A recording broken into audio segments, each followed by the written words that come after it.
والحمد للہ رب العالمین۔ معزز سامعین و ناظرین، اللہ تبارک و تعالی جل شانہ کی ہم سب پر کرم نوازی، اس کا احسان اور اس کا فضل ہے کہ اس مالک لم یزل نے ہم سب کو دین کی نسبت سے مل بیٹھنے کی توفیق عطا فرمائی۔ یہ بھی رب تعالیٰ کی ہم سب پر کرم نوازی، اس کا احسان اور اس کا فضل ہے کہ اس مالک لم یزل نے ہم سب کو اپنی بارگاہ عالیہ میں آنے کی توفیق بخشی۔ اللہ تبارک و تعالی جل شانہ کے خاص لوگ اس کی بارگاہ میں تشریف لاتے ہیں، آنے کی توفیق عطا فرماتے ہیں۔ جس طرح عمومی طور پر ہم میں سے اگر کوئی شخص کسی کی دعوت کرتا ہے، کسی کو بلاتا ہے، تو صرف وہی شخص جس نے بلایا ہوتا ہے اس کے پاس جاتا ہے، اس کے علاوہ نہیں جا سکتا۔ بِعَيْنِهِ، اسی طرح اللہ کی دربار میں بھی وہی لوگ آتے ہیں جن کو رب تعالیٰ کی ذات چنتی ہے، جن کا انتخاب کرتی ہے۔ میرے محترم دوستو، اللہ تبارک و تعالی جل شانہ نے اس دنیا کے اندر انسانوں کی ہدایت، اس کی راہبری اور اس کی رہنمائی کے لیے اور اس کو جنت کا راستہ دکھلانے کے لیے ایک مخصوص جماعت کا انتخاب فرمایا، مخصوص لوگوں کا انتخاب فرمایا اور ان کا انتخاب فرمایا جل جلالہ عما نوالہ کے مخصوص اور برگزیدہ لوگ ہیں۔ اللہ نے جن لوگوں کا انتخاب کر کے جن کو نبی بنایا، وہ اس پوری کائنات سے افضل، اشرف، اعلیٰ و ارفع جو معصوم عن الخطا ہو۔ معصوم عن الخطا کس کو کہتے ہیں؟ اگر اس کو سادہ لفظوں میں سمجھنا چاہیں تو یوں سمجھیں گے کہ عام طور پر لوگ گناہوں سے بچنے کی کوشش کرتے ہیں کہ وہ گناہوں کے قریب نہ جائیں، لیکن انبیاء کرام علیہ السلام ایسی مقدس شخصیات ہیں کہ گناہ جس کے قریب نہ جائے اس کو معصوم کہتے ہیں۔ یعنی انسانوں کو حکم یہ ہے کہ تم نے گناہوں کے قریب نہیں جانا، اور گناہ کو یہ حکم ہے کہ تم نے نبیوں کے قریب نہیں جانا۔ یہ ایک سادہ سا معنی مفہوم معصوم کا ہے، اور اللہ جل جلالہ عما نوالہ نے انبیاء گناہوں کو ان کے پاس جانے کی بالکل بھی اجازت نہیں۔ یہ بالکل گناہوں سے پاک مبرہ اور منزہ شخصیات ہیں۔ انبیاء کرام علیہ السلام جتنے بھی اس دنیا میں مبعوث ہوئے، حضرت آدم علیہ السلام سے لے کر حضرت موسیٰ و عیسیٰ علیہ السلام تک جتنے بھی انبیاء اس دنیا میں مبعوث ہوئے، اللہ جل جلالہ عما نوالہ نے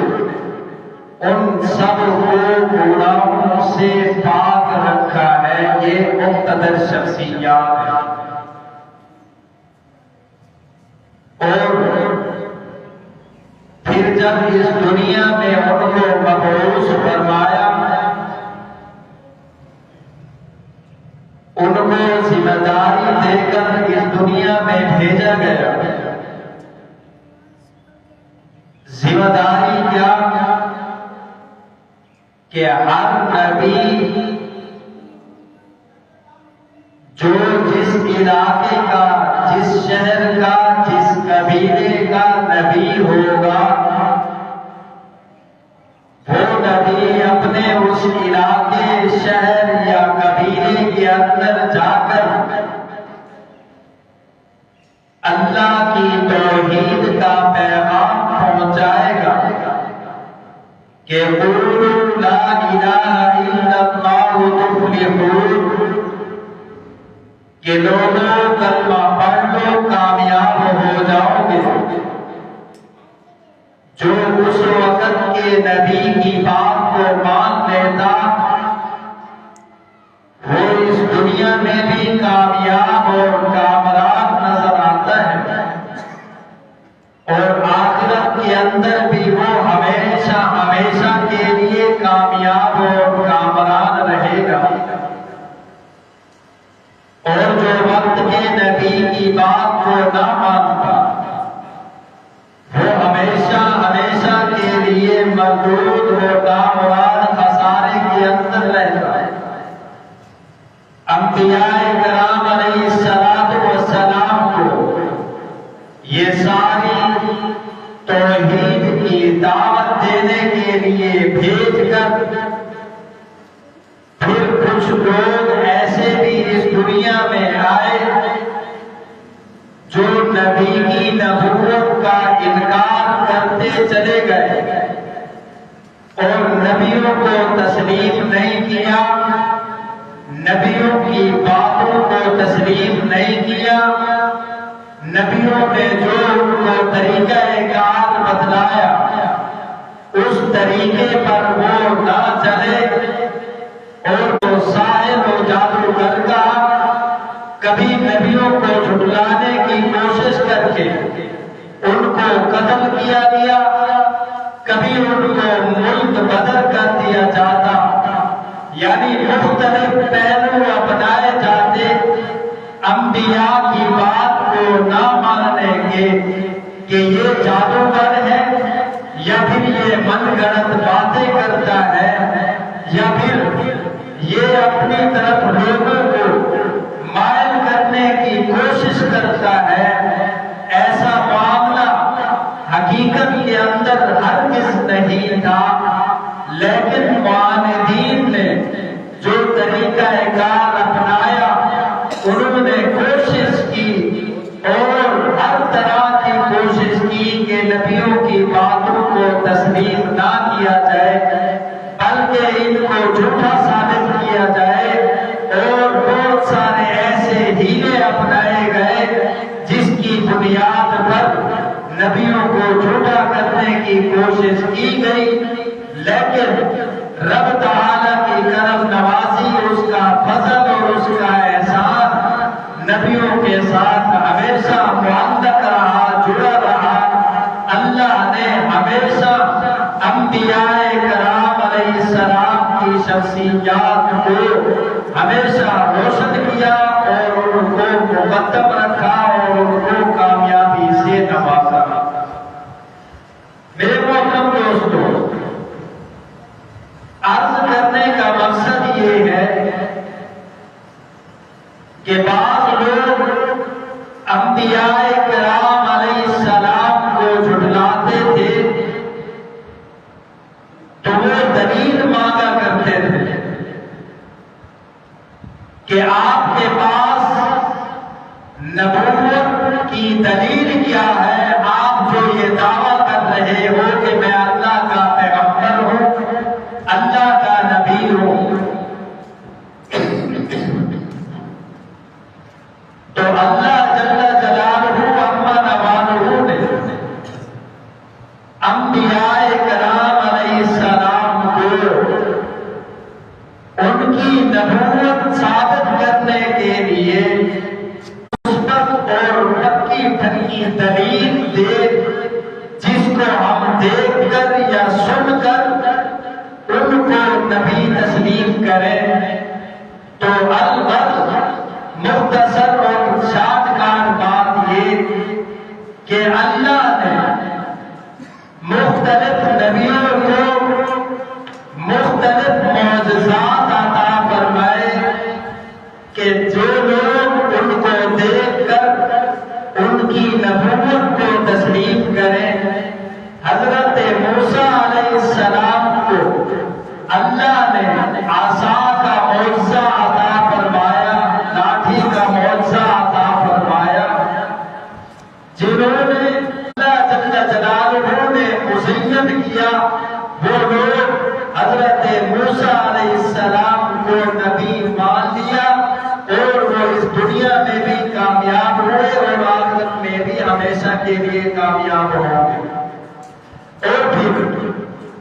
فرعون کے سامنے جب جادوگر آئے اور اس نے جب بڑا مقابلہ شروع کیا اور اس نے حد الوسع یہ کوشش کی کہ لوگ حضرت موسیٰ علیہ السلام کو نبی تسلیم نہ کریں بلکہ ان کی بجائے مجھے خدا مانے، مجھے بڑا مانے، میں ان کی ہر حاجت اور ضرورت اور خواہش کو پورا کروں گا۔